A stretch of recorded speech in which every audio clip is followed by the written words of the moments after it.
Hi everybody, it's Ann Bordelot, the Spiritual Energy Chef. And a lot of people ask me, what exactly do you do? Even my own family asks me what I do. So I've been guided today to kind of do a little energy 101, just so that to make it a little bit more tangible for you and easier to understand. So I think the best way to explain it is when you were in school and your teacher talked to you about personal space, and so there's like a circle around you, like a big hula hoop, where it's about maybe 3 to 5 feet circumference around your body. And so your personal space is actually your energy field, and your energy field extends out by several different layers. So if you have somebody that, say, you're having a great morning and everything is going great, you're very happy, the ride into work was wonderful, all your favorite songs came on, you get to work and one of your coworkers is having a bad day. As much as you've had a good day, they've had a bad one so far, and it's not even 9 o'clock in the morning. So what happens is they get close to you by the coffee machine, and now your energy fields are kind of like touching and starting to blend a little bit. And now you're kind of starting to feel yucky and you don't understand why. Well, the reason is because of that blending of that energy field. To a certain extent, all of us are sensitive and very empathic, which means that you can readily feel, or maybe not so readily, but you can feel what other people are feeling. And depending on your level of sensitivity, you're going to feel things stronger than others. So what do you do in a situation like that? You don't want to be feeling yucky all day. So here's what I recommend that you do, especially if you have to work in like the same cubicle as that person, and you're not going to be able to get away from them. So just try and go someplace quiet, even if you have to lock yourself in the bathroom stall, and just kind of like close your eyes, take a nice deep breath, and then let it out. And just ask for help. And sending that energy, cleaning your energy field, and sending that energy back to wherever it came from. And you want to make sure that you send it with love. And when I say ask for help, everybody has guides all around them, whether you call them angels, your spiritual team, your guides, a divine source, higher power, whatever you want to call them is perfectly fine. The reason that you need to ask for their help is because we have free will, and so they are not allowed to step in unless we ask. So it's also being very respectful and courteous to them as well as that higher source, to, even if you think that you feel that they're around you, to still always ask them for their help, so that they know loud and clear they're getting that message that you want their assistance. And then they will help to remove those energies out of your field.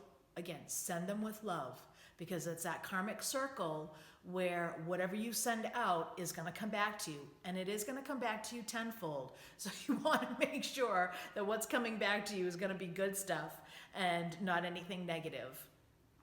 And then after about a minute or two, and you feel like you can breathe again, and that energy has kind of like subsided, and you're not feeling that ucky or that anger from the other person, then just imagine that you have this beautiful bubble of white light all around you, and you're just kind of like sitting in this beautiful light all day long.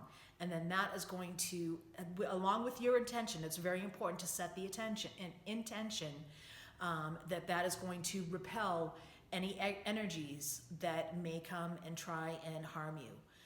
So that's one way of doing that. What happens for people who are not, like your coworker, who are not able to get rid of that anger? So energy needs to continuously flow. It's not something that needs to be dormant. Energy does work on different frequencies, but it's still, no matter whether it's going super slow or super fast, it still needs to move. So when energy gets attached to us, whether it be other people's emotions, whether it be our own emotions, because there's a lot of things that, that we feel that we don't let go of, that we take in. If it doesn't have an opportunity to move, then it just kind of like finds pockets in our bodies, and it just kind of like burrows in, and eventually it manifests itself in a physical way. And so that it could be something that was a trauma, maybe from your childhood, where at that point in time you were too young and didn't know what was really the intensity of what was going on, and you weren't able to process it because you didn't have that mature brain yet. So you kind of like stuffed it all down, and now it's coming up.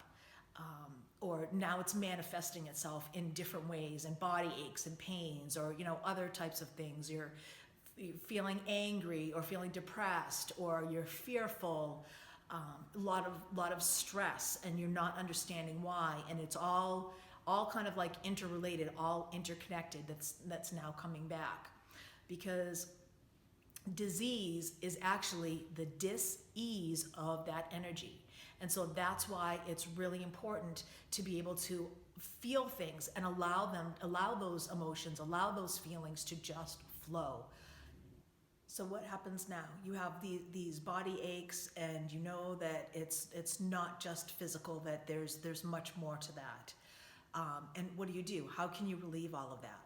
Well, that's where I can come in and help, because a session for me is with working with clients is actually being able to talk about things that are coming up for them, and looking at it's like an onion.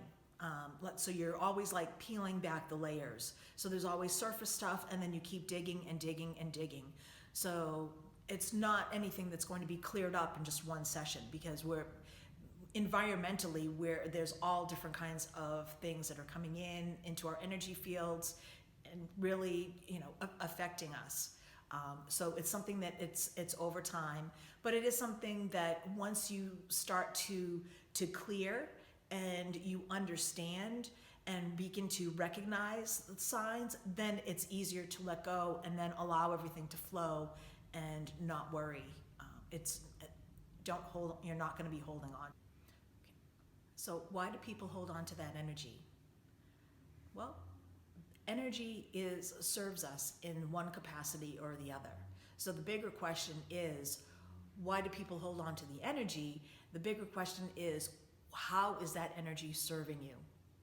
And no matter whether it's for a positive or a negative reason, that there's still some knowledge and some lessons to be learned around what's going on with that energy, how it's serving you, why you're holding on to it. And so once you start to really delve deeper and get into those questions, then you're really getting into the clearing process. Sometimes that's something that you can start to do on your own, and sometimes you need an energy clearer like myself in order to be able to help facilitate that, because you definitely want to make sure that no matter what type of clearing that you're doing, that you want to make sure that you have a safe space and a protected space in order to be able to do that and to be able to release that energy. So I hope that was helpful. If you do have additional questions or want to find out more or would like a session, please contact me. My website is www.annbordeleau.com, and that's ANNBORDELEAU.com. And the phone number is area code 702-886-8033. Thank you so much, and have a wonderful day.